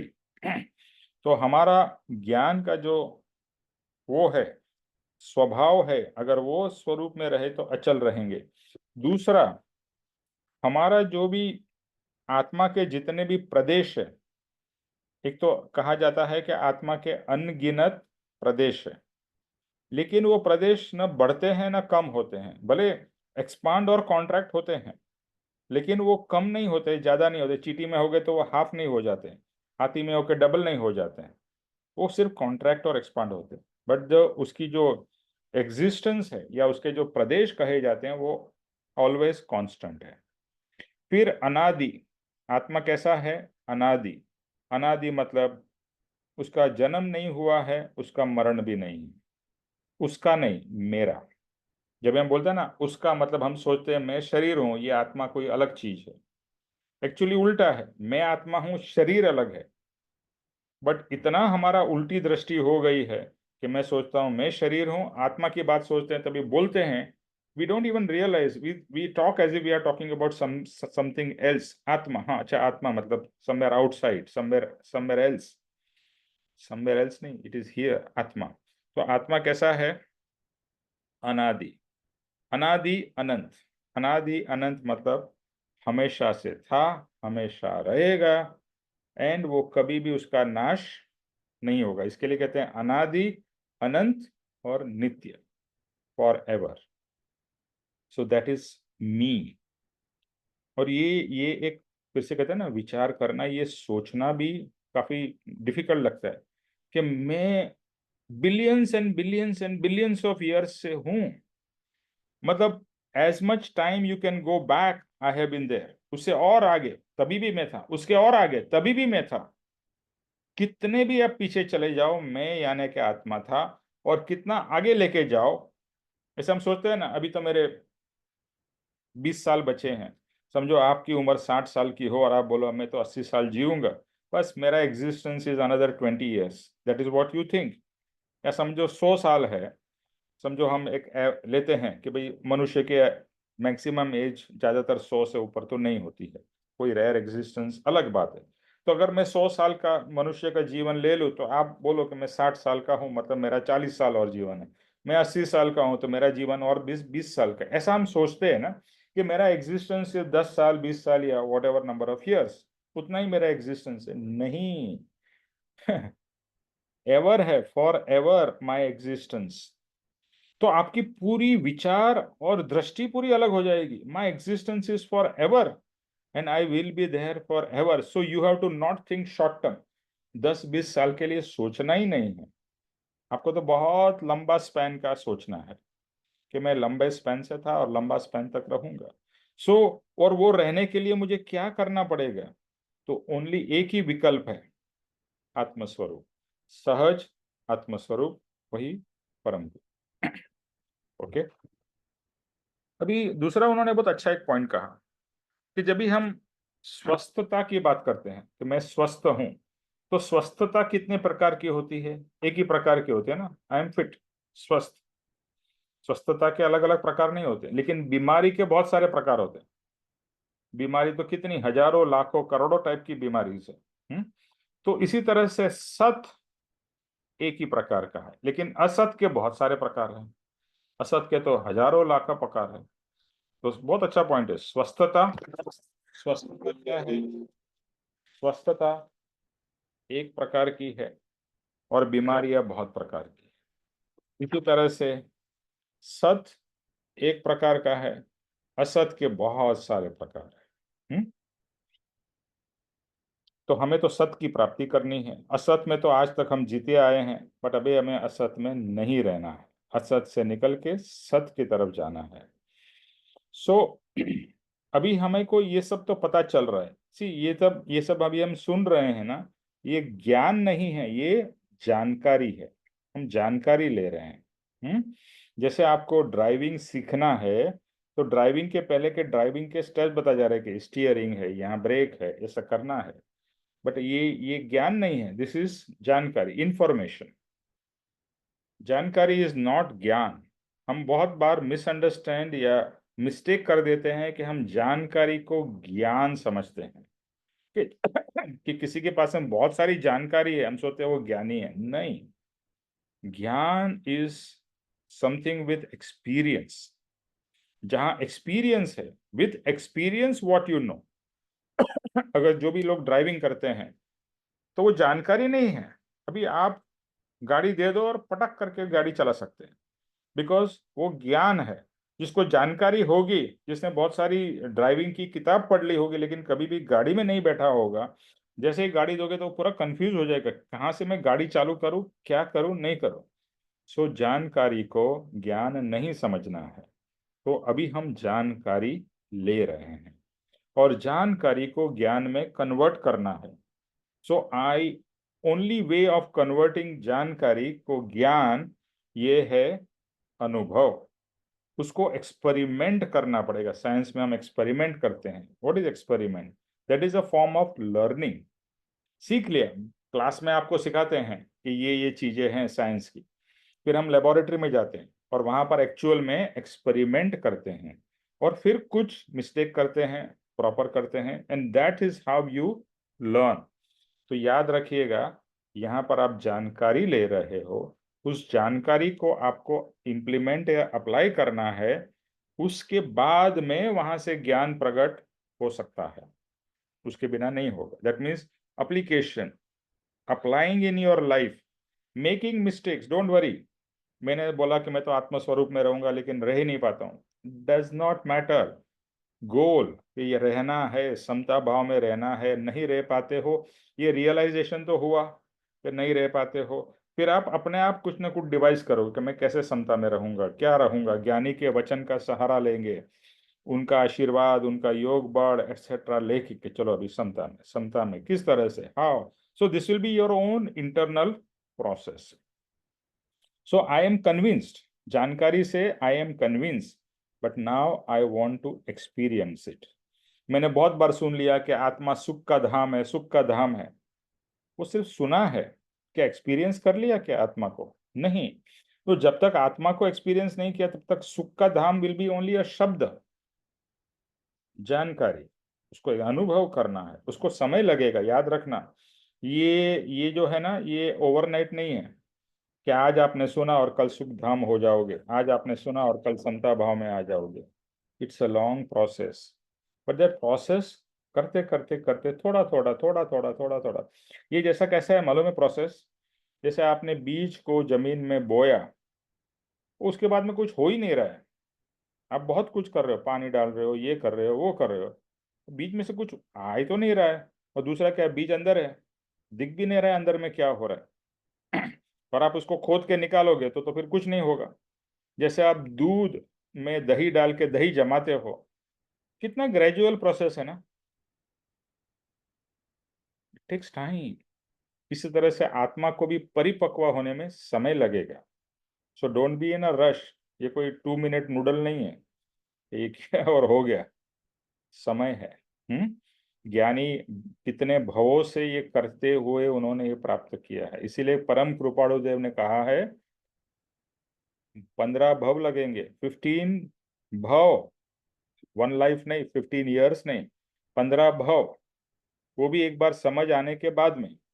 बट आप बोलोगे 15 भव, पापा जी ने 15 भव को डिफाइन किया 1500 साल।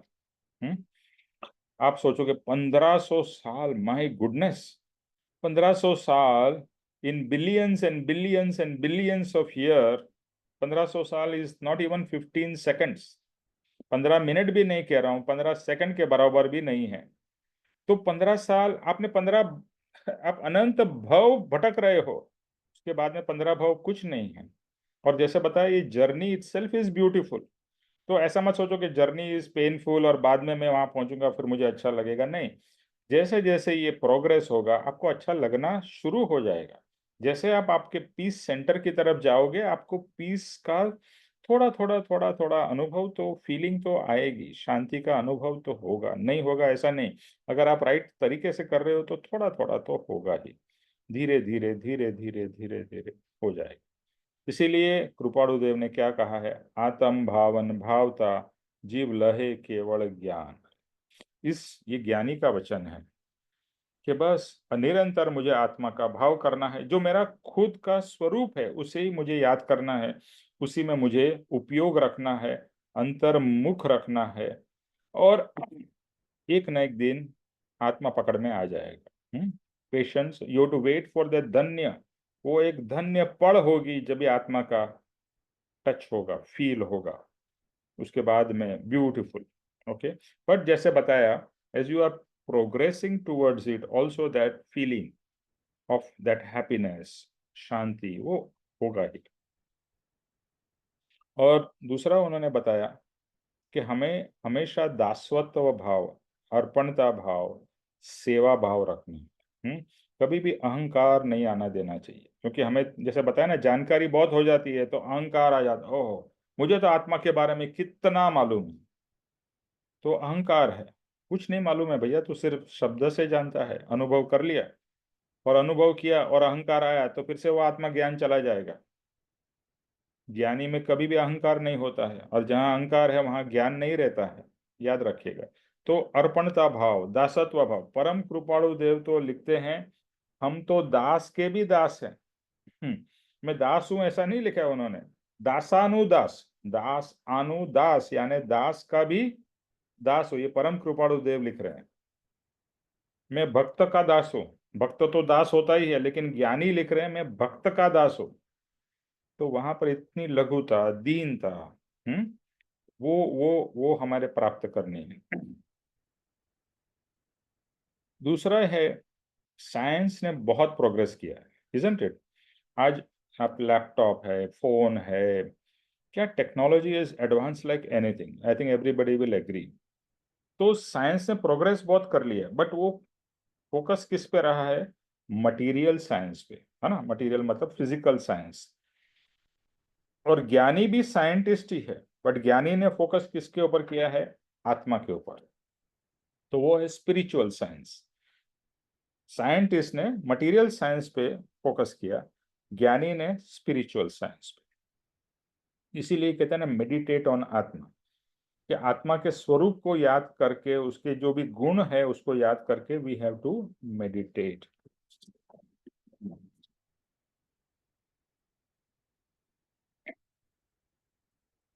और ज्ञान गुण, आत्मा का जो मेन मेन गुण है ना, जैसे अभी बताया ना, निराभास, चेतन, अलग, अचल, अनादि, अनंत, नित्य, ये सब जो आत्मा के जो आत्मा को समझने के लिए उसके जो आइदर नाउन या एडजेक्टिव्स या जो भी कह लो, अलग अलग तरीके से आत्मा को समझने के लिए, तो जब भी हम चिंतन करेंगे तो ये सब जो जानकारी है ना, मसाला काम में आएगा। जैसे मसाला है ना, वो सब जैसे आप खाना बनाते हो, तो आपको भी ये सब जानकारी से मसाला मिल गया है, अब खाना आपको बनाना है। ये सब जो सत्संग में क्या दे रहा है? मसाला मिल रहा है, बहुत सारी इंफॉर्मेशन मिल गई। Now we have to apply that, right, make into a beautiful dish. और दूसरा ये है कि आज तक हमें भगवान से डर लगता था, या ना, एक तरीके से ये कहा जाता था कि तुम ये नहीं करोगे तो भगवान तुमको ऐसा कर देगा, या देवी तुमके ऊपर में क्या क्या शब्द यूज किया जाता है, माता रानी क्रोधित हो जाएगी, या माता रानी ऐसा करेगी। यानी डर हमारे अंदर में बचपन से ही है ना, बच्चे को हम बहुत डर से बड़ा करते हैं, ऐसा करेगा ना तो ये आ जाएगा, पुलिस आ जाएगा, ऐसा करेगा तो ये हो जाएगा। यानी we have filled our children and we have been also filled with that fear साइकोसिस, कि अगर मैं ये करूंगा ना, इसका पर्पस अच्छा था कि गलती न करो, लेकिन कि माता रानी ऊपर से आके तुम्हारे को कोई वो नहीं करने वाली है, किसी की शक्ति ही नहीं है, तो तुम्हारे कर्म तुमको फल देने वाले। माता रानी को आके किसी को फल देना या भगवान को आके किसी को फल देने की जरूरत नहीं है, और वो होता भी नहीं है। तो एक there is a God fearing, why should you fear God? We have to love God, right? ये गॉड फियरिंग टर्म ही गलत है। अगर गॉड से आप डरते हो तो आप कभी भी आगे नहीं बढ़ पाओगे, बिकॉज फियर से आप काम कर रहे हो। एंड फियर से क्या है? मतलब चोरी करना लेकिन भगवान देख ना ले, गलत काम करूं लेकिन भगवान को पता ना चले, बट भगवान को तो सब पता चलेगा। तो फिर गॉड फियरिंग कैसे हो सकते हो आप लोग? यानी यानी फिर आप हर समय आइदर गलती कर रहे हो और भगवान से छुपा रहे हो, या दूसरे लोगों से छुपा रहे हो। तो ये पूरा ही देखो आप कैसा, मतलब पूरी समझ कितनी गलत है। तो जो भी धर्म करना है वो हमें उल्लास से, आनंद से करना है। It should be like from within, that happiness, that उल्लास। भक्ति है ना, भक्ति में बहुत शक्ति है, और भक्ति आनंद से होनी चाहिए। जैसे हर्षी गाती है तो भक्तिमय है, आनंद से गा रही है, मजा ले रही है ना, और हमको भी सुनने में मजा आ रहा है। तो भक्ति ये जो है ना, ये बहुत ही ब्यूटीफुल चीज है। बट ये भक्ति नहीं है, ये भजन है। बट भजन से भक्ति होती है। भजन एक माध्यम है भक्ति प्राप्त करने। भक्ति के लिए भजन की कोई जरूरत है ऐसा नहीं है। बट भजन सुनने से वैसे भाव हमारे अंदर में उत्पन्न होते हैं। भक्ति का मतलब है टू बी इन दैट। जैसे मीरा, मीरा कृष्णमयी थी, तो उसको उसको भजन गाने की जरूरत नहीं थी, बट वो भाव ही इतने निकलते थे तो अपने आप भजन निकलता था। और वो उसी मय थी, भक्तिमय। तो भक्तिमय रहना है, आनंदमय रहना है, उल्लास में रहना है। तो दूसरा एक, अगर आपको पूछा जाए, ये लास्ट पॉइंट अपना रहेगा, ये दो तीन चीजों को छोड़ के, कि प्यास, कोई बताएगा कितने प्रकार की प्यास होती है? हेलो, सिंपल क्वेश्चन है बहुत, आप कॉम्प्लिकेट करके मत सोचिए। प्यास कितने प्रकार की होती है?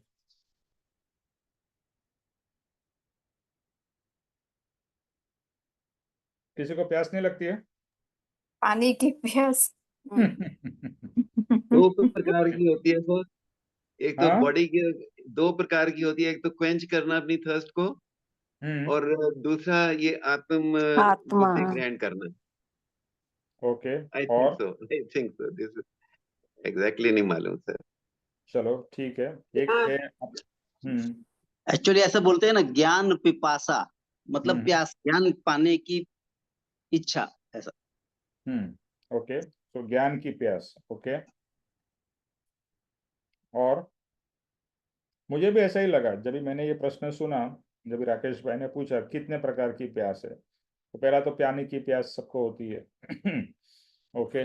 बट पानी, फिर उसके बाद में जैसे बताया ज्ञान की या आत्मा की प्यास।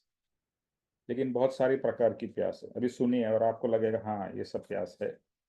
पानी की तो है ही, पैसे की प्यास है, हम्म, परिवार की प्यास है, प्रतिष्ठा की प्यास है, पुण्य की प्यास है, परमार्थ की प्यास है, परमात्मा की प्यास है, प्रेम की प्यास है। अब और उसमें और बहुत जितना ऐड करना है आप कर सकते हो, है ना? कितने प्रकार की प्यास है। तो इसमें से कुछ प्यास सांसारिक या फिजिकल है। पानी की प्यास, पानी की प्यास क्या, किसी को दारू की प्यास लगती है, तलब लगती है, वही दारू की, दारू तो छोड़ दीजिए, चाय, चाय नहीं मिलती है तो चाय की प्यास है। चाय, coffee, what ever you drink. तो प्यास मतलब व्हाट इज नॉट फुलफिल्ड ना। प्यास का क्या मतलब है? वो नहीं है, वो चाहिए, प्यास। That means that is missing and that you wanted to satisfy. आप, आपको प्यास लगी है, पानी पियोगे तो विल सेटिस्फाई। पानी या कोई भी लिक्विड ड्रिंक पी ली। तो इस तरह से है। तो ये बहुत सारी प्रकार की प्यास है, और अभी हमें डिफरेंशिएट करना है कि मेरी कौन सी प्रकार की प्यास से मुझे क्या क्या प्राप्ति हुई है। पैसे की प्यास, मैंने क्या प्राप्त किया, ऑब्वियसली पैसा प्राप्त किया, कितना किया, नहीं किया, ये सब आप एनालाइज कर सकते हो। लेकिन सबसे इंपॉर्टेंट प्यास तो वही है, परमार्थ की प्यास, परमात्मा की प्यास, प्रेम की प्यास। और प्रेम, हाँ दूसरा, ये प्रेम की प्यास बहुत ही इंपॉर्टेंट है। मैं यहाँ पर फिजिकल प्रेम की बात नहीं कर रहा हूँ, but every living creature craves for love. You all agree ना? कोई भी ऐसा प्राणी नहीं है जिसे प्रेम नहीं चाहिए, क्योंकि प्रेम एक आत्मा का गुण है। हर एक जीव को प्रेम चाहिए। एक एक पेट को, उसको भी आप प्रेम करो, feel so good, it it gives back, it shows is love. जैसे डॉग या कैट या वॉट एवर इट इज। इसी तरह से मैं बहुत से बार व्हाट्सएप में वीडियोस देखता हूँ कि जो भी जंगली जानवर है, जैसे लायन एंड टाइगर, तो कोई सिचुएशन में ऐसा होता है कि जो, जब भी टाइगर छोटा था, किसी ने उसको अडॉप्ट किया, उसको बड़ा किया, बट एक पॉइंट के बाद में उसको घर में नहीं रख सकते हैं, उसको जंगल में भेज देते हैं।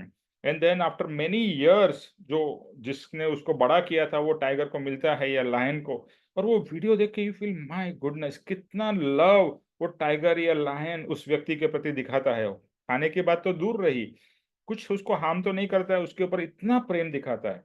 सो कितना प्रेम हमारे जीवन में जरूरी है। और जिसके जीवन में प्रेम नहीं है वो बहुत नीरस है, isn't it?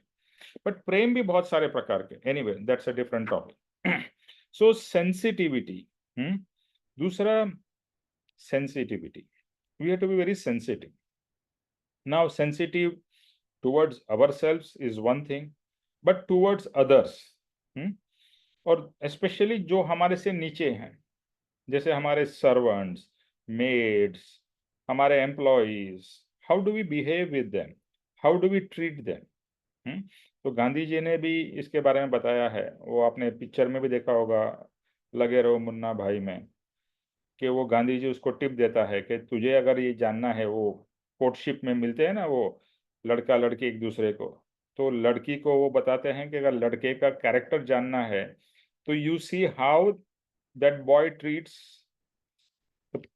सर्वेंट्स या whatever waiters etcetera, and it's so important, it's so true, because एक जो बिहेवियर है ना एक नेचुरली हो जाता है, एक तो दिखावा होता है और दूसरा नेचुरल होता है कि आप किस तरह से आपके ड्राइवर से, आपकी मेड से, आपके चौकीदार से, whatever it is, how are you treating them and behaving with them, and observe करना। काफी बार अभी भी हम अपने आप को कुछ बड़ा समझते हैं, उनको नीचा समझते हैं, उनको जिस तरह से बात भी करेंगे, हे इधर आओ, ऐसा करो वैसा करो, यानी, और दूसरा बड़ा आदमी रहेगा, नमस्कार, उसको बहुत आदर से बुलाएंगे और इसको एकदम तुच्छता से बुलाएंगे।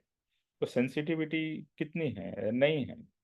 इसके लिए कृपाणुदेव ने एक बहुत अच्छा वचन बताया, सर्व आत्मा में समदृष्टि दो, सर्व आत्मा में समदृष्टि दो, हर एक आत्मा में समदृष्टि। चौकीदार भी आत्मा है, आपका मेड या जो भी है वो भी आत्मा है। चलो ठीक है, उसका वैसा कर्म है करके आपके घर में उसको बेचारे को नौकरी या वो जो भी करना पड़ रहा है, मैं बेचारा नहीं कहूंगा, चलो ठीक है, उसके कर्म के हिसाब से करना पड़ रहा है, but you have no right to treat the person like that. वो भी आत्मा है, वो भी परमात्मा है। इसके लिए परम कृपाणुदेव कहते हैं सर्व आत्मा में समदृष्टि दो, हर एक आत्मा में समदृष्टि दो। जब भी आप कभी आगास जाओगे, आगास आश्रम बहुत बड़ा जहाँ से परम कृपाणुदेव का मार्ग का स्प्रेड हुआ, वहां पर वो how do they greet one another, how we say ना गुड मॉर्निंग, गुड इवनिंग, तो वहां पर बहुत अच्छी प्रथा है, जय प्रभु, सामने वाले को प्रभु बोलना, जय प्रभु, जय प्रभु मतलब सामने वाला भी प्रभु, प्रभु, जय प्रभु।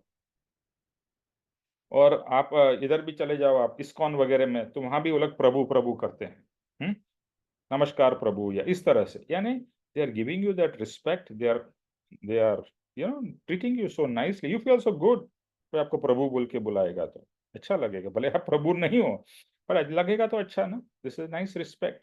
तो but it is not about ऊपर वाले से आप कैसा बिहेव करते हो, आपके लेवल के ऊपर वाले से, but it is more important आप नीचे वाले से कैसा बिहेव करते हो। Sensitivity, you have to treat everybody the same, because हर एक आत्मा ही है, नॉट ओनली मनुष्य, एक छोटा से छोटा जीव भी आत्मा ही है। और उन्होंने एक बहुत अच्छा बताया, be good, do good, get good. मैंने है ना ये वचन उन्होंने बताया था, बट मैंने बहुत सालों पहले लिखा था अपने ऑफिस में, और मैंने ये इस तरह से लिखा था, think good, do good, feel good, think good, do good, feel good. उन्होंने इसको लिखा है be good, do good, get good.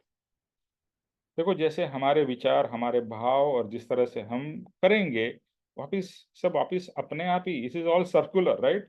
The what you do and what you behave, it is going to come back to you. So once again, be good, think good, do good, get good, feel good. अच्छा करो, बुरा तो बहुत कर लिया। उन्होंने बहुत बोला, उन्होंने बहुत अच्छा बताया कि जगत है ना पुद्गल, यानी मटीरियलिस्टिक चीज का भूखा है, मैं परमात्मा का भूखा हूँ, यानी परमात्मा के प्रेम का भूखा हूँ। मुझे मोक्ष की अभिलाषा है। इसके लिए परम कृपाणुदेव ने शिष्य के क्या लक्षण होना चाहिए, उसमें कहा है कषाय की खूब शांतता, कषाय कम, यानी ये सब क्रोध, मान, माया, लोभ जिसमें कम हो रहे हैं। मात्र मोक्ष अभिलाष, मात्र मोक्ष अभिलाष मतलब सिर्फ और सिर्फ मोक्ष की कामना, और कोई कामना नहीं, पैसे की, इसकी उसकी कोई प्यास नहीं और कोई इच्छा नहीं, वो सच्चा शिष्य। और मैं इसके बारे में सोचता हूँ तो लगता है मेरे आज के दिन में भी कितनी और संसारिक इच्छाएं पड़ी हुई है, धीरे धीरे निकालनी है और रिप्लेस इट विद परमात्मा एंड मोक्ष की इच्छा, अभिलाषा। सो ये है ना, कृपाणुदेव ने आत्मसिद्धि में 3-4 बार लिखा है, कषाय की उपशांतता, मात्र मोक्ष अभिलाष, भवे खेद, प्राणी दया या आत्मदया।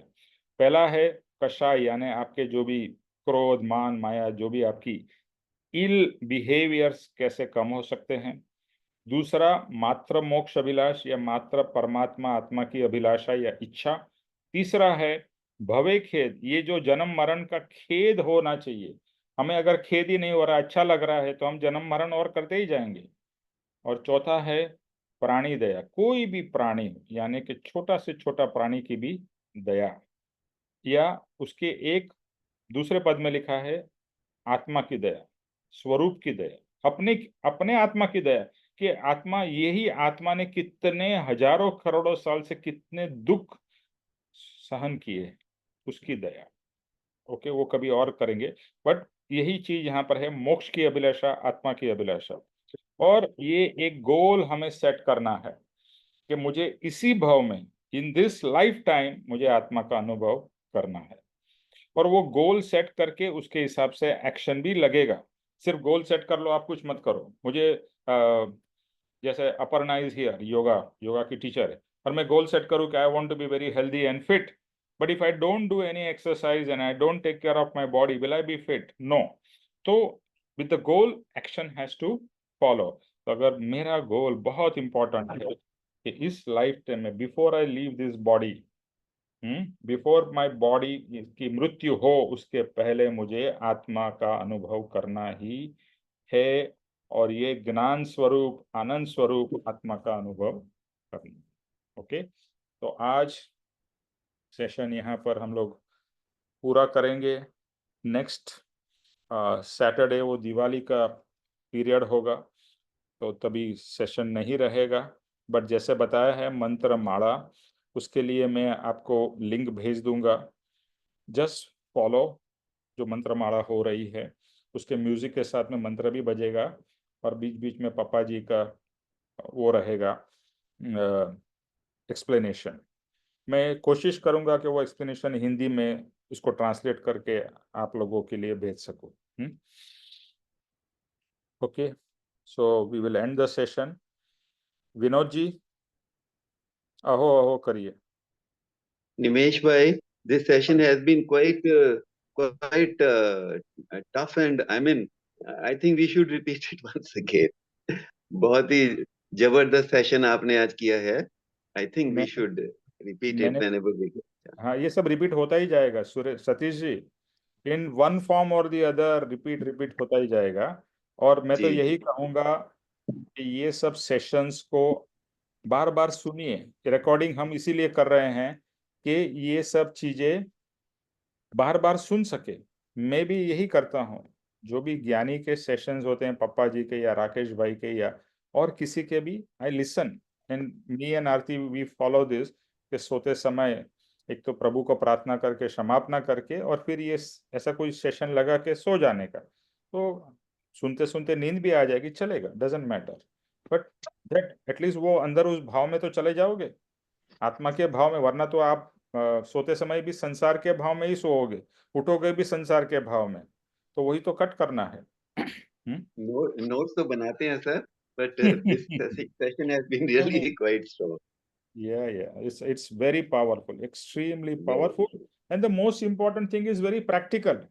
लोगों को ऐसा लगता है सत्संग मतलब कुछ क्या अलग अलग दुनिया की चीज, अरे ये यही दुनिया की, यही वे ऑफ लिविंग की चीज है। ओके, चलो विनोद जी।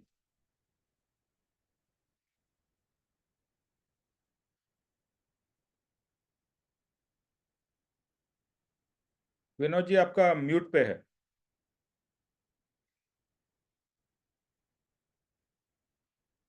विनोद जी, आपका हाँ, आवाज नहीं आ रहा है। अब हाँ आ अभी, रही है क्या? हाँ अभी आ रही है। अच्छा चलिए। प्रणिपात स्तुति। सदगुरुदेव, जय श्री सदगुरुदेव वंदन। प्रणिपात स्तुति। अहो अहो श्री सदगुरु, करुणा सिंधु अपार। आपा हमारे प्रभु कयो अहो अहो उपकार। शिव प्रभु चरण कने कने धरू, आधाधि सोहीन ते तो प्रभुए आपियो। वर्तु चरणाधीन। आधे आदि आज थी वर्तु प्रभु अधीन। दास दास हूँ आप प्रभु जी, आप प्रभु ने दीन। चत स्थानक समझाविने भिन्न बताव्यो आप।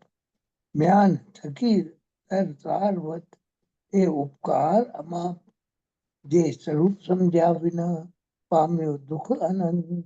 समझाव्યું તે પદ નમો શ્રી સદગુરુ ભગવંત। નમસ્કાર।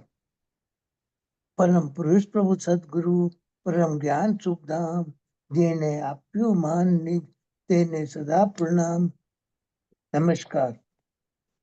જે છતાં જેની દશા વર્તે દેહાતીત તે જ્ઞાનીના ચરણમાં ઓ વંદન અગ્નિ। नमस्कार। हे परम कृपालु देव, जन्म जरा मरण आदि सब दुखों का अत्यंत क्षय करने वाला वितराग पुरुष का मूल मार्ग आप श्रीमान ने अनंत कृपा करके मुझे दिया। उस अनंत उपकार का प्रत्युपकार करने में मैं सर्वथा असमर्थ हूँ। फिर आप श्रीमान कुछ भी लेने में सर्वथा निष्प्रह है, जिसने मैं मन वचन काया की एकाग्रता से आपके चरणारविंद में नमस्कार करता हूँ। आपकी परम भक्ति और वितराग पुरुष के मूल धर्म की उपासना मेरे हृदय में भाव पर्यंत अखंड जागृत रहे, इतना मांगता हूँ ये सफल हो। ओम शांति शांति शांति। जय श्री सद्गुरुदेव वंदन। त्रिलोक के नाथ की जय हो। जय हो जय परम हो। कृपालु जय हो देव की जय जय हो जय हो। हो जय हो जय हो सदगुरु देव की जय हो जय जय हो हो जय जय हो। हो जय हो। आज के आनंद की जय जय हो। जय हो जय हो। जय हो जय हो। जय हो सर्व मुमुक्षुओं के परमार्थ पुरुषार्थ और भक्ति की विजय हो जय विजय हो हो जय हो जय हो। विजय हो। सबका आत्म कल्याण हो, सबका आत्म कल्याण हो। और जय श्री सबको दिवाली सद्गुरुदेव की थैंक यू। दिवाली की बहुत बहुत शुभकामनाएं। ऐसे भाव करे कि ये आत्मा का दीपक प्रज्वलित हो और जीवन में फॉर एवर दिवाली रहे। सर हाँ आपको भी आपको भी बहुत शुभकामनाएं। थैंक यू बहुत दिवाली निमेश भाई, गोपाल जी आपको भी आपको दिवाली की को भी बहुत बहुत बधाई शुभकामनाएं। Same to you Nimesh. Thank and you. Same thank you to Nimesh everybody. भाई। बहुत बहुत जय मुबारक श्री हो। सद्गुरुदेव आप वंदन सबको निमेश मेरी भाई। ओर से दिवाली की, भैया दूज की, आगे आने वाले ओके, थैंक यू निमेश भाई। शुभकामनाएं। सबको सब जय सतगुरु। को जय जय सतगुरुदेव वंदन। जय सद्गुरुदेव। जय सद्गुरुदेव। जय जय सतगुरुदेव जय श्री वंदन। वंदन। सद्गुरुदेव।